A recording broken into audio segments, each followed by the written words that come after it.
everyone, this is Elvira Kalmár and you're watching HR Fest online. We are continuing our series about company adaptation, and we just want to acknowledge again and again how well the HR community did during 2020 in the springtime, when you had to really adapt to the circumstances, and you all managed to prepare people who could work from home, that they could go and work from home and home office and have the necessary tools and techniques to kind of continue business as usual. And of course, we all know that this was done somehow in a crisis mode, putting out the fire. There was a lot of overtime and there was a lot of working day and night to make this happen. And today, continuing the series, my conversation partner is Paul Tolchinsky. Hello, Paul, and thank you very much for joining us. You're welcome. And our topic is, so what do we need to do differently, especially we HR people, so that somehow we get out from this crisis solving, fire putting out mode, and we move on to keep on the company adaptability, but on the other hand, we don't burn out ourselves and don't burn out the people working in the company. You know, and it's, I mean, the challenge, of course, in the moment, I think there are several, right? One is you can't walk down the hall and talk to people. As an HR person, people come into your office all the time. You go to their offices. You have a sense and a feel for what's going on. And in the moment, people are working remotely. And so you're flying blind, if you will, in terms of what people are doing and how they're doing it. I think that's challenge number one. Challenge number two is the world is less predictable than it was. And then it's getting more and more less predictable. And so the question is, how does HR, like the rest of the organization, somehow see the unseeable, right? Predict the unpredictable. I talked to a futurist last week, and her phrase was future sensing organization. How does HR become sort of this future sensing organization that is able to look over the horizon and not necessarily predict the future, right? But at least have some idea about what the possibilities are, so that when one of these possibilities emerges, like a pandemic, we've talked about it, we've prepared for it. You know, we maybe could never imagine it, but we're better prepared, right? And so I think that, you know, these two things together, we don't have visibility into how people are feeling, acting, and behaving in a given day. And we have no idea what the future will be. And so as HR, the question is, how do we think about how to do that better in the future, right? Or maybe not better, but more of, right? I think. And we talk about being burnt out, and kind of, I like to talk about the opposite of it. So how do we keep ourselves motivated, and how do we make sure people are motivated in the company? You know, you know, you remind me of a formula that you created years ago in India. In India, my clients said, how do we keep the fire burning, right? How do we keep people energized, motivated, inspired? And I thought, you know, at the moment of the question, I had no idea what the answer was. And over the course of my visits to there, I ended up saying three things. And I think the first one is, you know, it's what energizes and motivates people is meaning, purpose. It's purpose, right? It's why do we exist, right? What's the contribution we make? What meaning does my work have in the immediate context, in terms of my family, and the more organizational or even global context, right? What's purpose? And if the purpose is inspiring, right? If it's a calling, if you will, in some way, then I'm energized, right? And if I say, if that's what we're about as an organization, count me in, that's energy, right? The second was hope. The second was hope. People need to be hopeful, right? If I don't see results, if I don't see progress, movement towards something that I appreciate and inspire, then I become disenfranchised. I become hopeless, right? And I lose my energy. So the second part of it is, from an HR perspective, it's how do we bring meaning to the work, right? How do we, and I think we should come back to that, but how do we bring meaning to the work? The second is, how do we ensure that people see the results of what we do, right? That the contributions are visible. Sometimes it happens in one part of the organization, but not the other. So I'm sitting in the other and I'm wondering what's going on, right? And you mentioning that, and it even is getting more kind of to the edge because we're actually, many of us, sitting at home. So is somebody seeing my contribution? Right. Is it valued? Yeah, it's, the mistake that I think some people are making is they're trying to define contribution as the number of clicks on a keyboard or the number of hours in front of the screen or on Zoom calls. That's not it at all, right? It's really progress to achieving a purpose, a goal. It's not just delivering a product or a service, but it's a product or service that makes a contribution in a way that I feel good about what I'm doing in the moment, right? And if I can see that, it inspires me to do more. It inspires me to do better. If I see it in others, but I don't necessarily see it in myself, right? Then it's also inspiring. And the challenge is when we're working from home, as an HR person, I have no visibility into what you're doing. And you as an employee have no visibility into what's happening in the rest of the organization. So HR has a really, really important role to play in helping think about how do we bring visibility to it? How do we give voice to it? How do we continually create it in a way that it helps sustain the culture, right? When I'm listening to you, I hear something that I also talk about a lot with my clients, with my ex-colleagues on HR also, is somehow shifting or moving from this task-oriented view of work towards more of a result. But in the result, I mean the contribution to fulfilling the purpose of the whole company. Of course, very often what I meet with is that the whole company purpose might be so far away and so generalistic to a given employee that I've actually kind of copy-pasted from Holacracy the idea, and I really like the idea that they make sure that every unit has its own purpose, every circle, and then they build the hierarchy of purposes.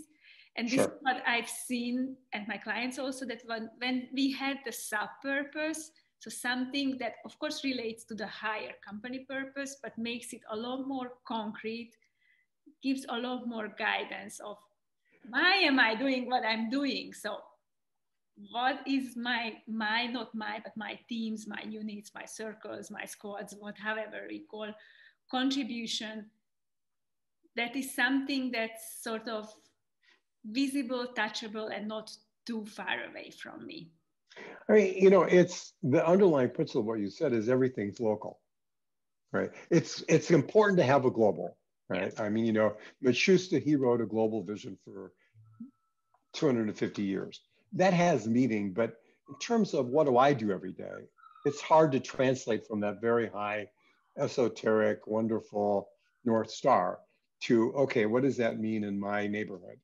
Right, and with my colleagues and my friends, and so it's a both and, right? And so what I do locally has to be aligned to what we imagine we're trying to do globally, and the HR sort of works both and bridges the middle, right? And so we work with the executive leaders to say, why are we here? What purpose and meaning do we give to what we do? And it's not about making a profit or delivering some product or service, but it's about what those things are in service of, right? it's the social responsibility, the conscientiousness, et cetera. But then that has to be translated into what's my personal contribution to my group? What's my group's contribution to the bigger group, right? What's my purpose? Why do I exist in this conversation?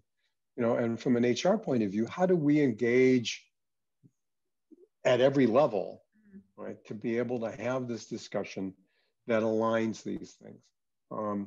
You know, I think the other shift, Elvira, is we used to create manuals, right? HR manuals, procedure manuals, right? All these crazy rules, right? And in the world today, it's impossible to know if people are following them because you can't monitor, police, whatever. And so, you know, we need to move away from something that's a manual of rules to a set of guiding principles, right? that can be universally applied. You know, a million years ago, I owned a company, and one of my principles was easy to do business with. Easy to do business with. You know, well, how would I do blah, blah, blah? So we don't have a procedure for that. The question is, what's going to be easy to do business with that client? You know, and so it's, what are the guiding principles that serve that purpose that then guide my behavior? If I'm sitting here in my home, in my office, in my library, right, trying to figure out how to serve a customer or solve a problem, what filter or lens do I use to do that? And it's purpose and principles, right? And it's so great that you're saying that, Paul, because it also kind of, so neither the purpose nor the guiding principles are some things that companies have to create.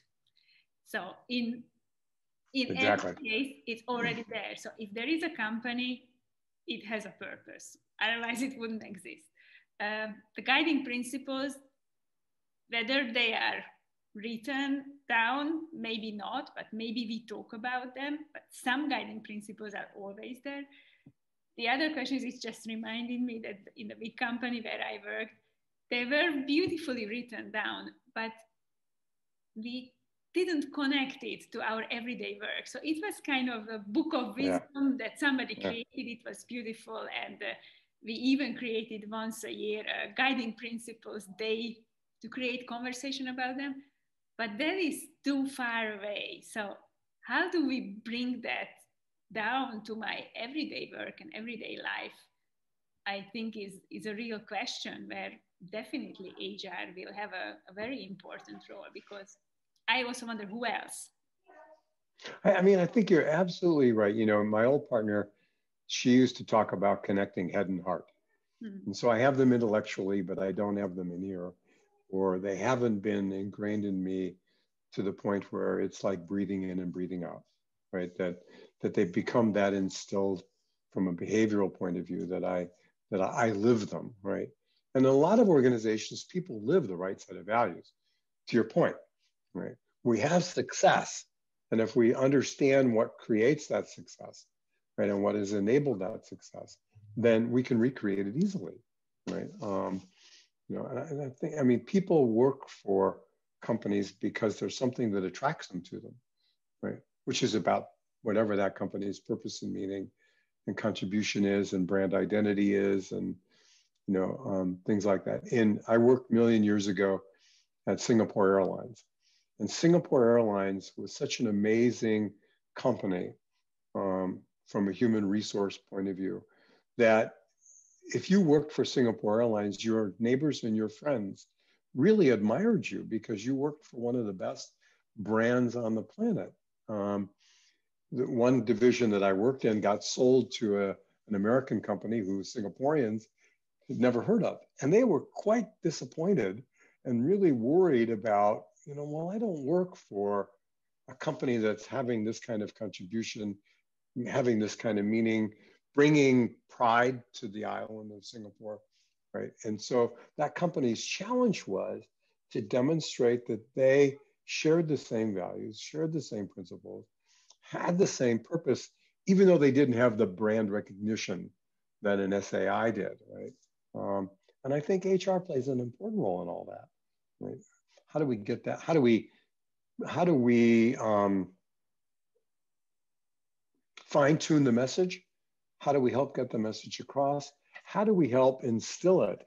How do to we your help point, maybe to create conversations about it? Because I guess that's also part of something what I see in my work, that so often you might have a beautifully purpose statement written, but we don't talk about it if there is no space to revisit it from time to time. Revisit it maybe with the pride that how much we've already achieved or completed in line with our purpose, or how much we live aligned with our purpose.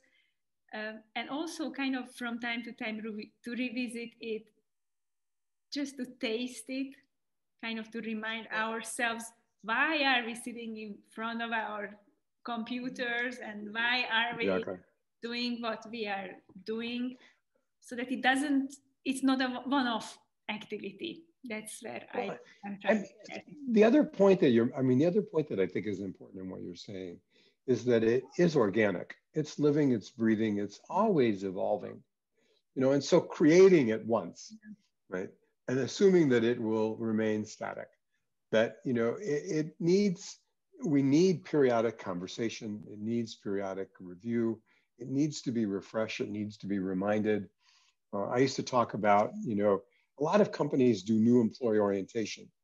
What they don't do is employee enculturation, right? It's not here are the rules, but here's the kind of place we're trying to create. And it's an ever evolving, imperfect situation that we need to keep evolving toward, right? Right. And that's, and you're saying, that we do this when we're onboarding somebody. But really, where I think in this conversation we're getting is, and how often do we do it with our already existing employees? How often do we create conversations to check whether the purpose evolved, whether our sub-purpose changed? I strongly have a belief that HR should start with themselves, because I strongly believe that the role of HR is dramatically changing at the moment. And we shouldn't just lose our sight because we have so many things to do and sort out and make sure that life can carry on business as it used to be. But kind of also to stop for a second and reiterate, so what is the purpose of HR now in this company?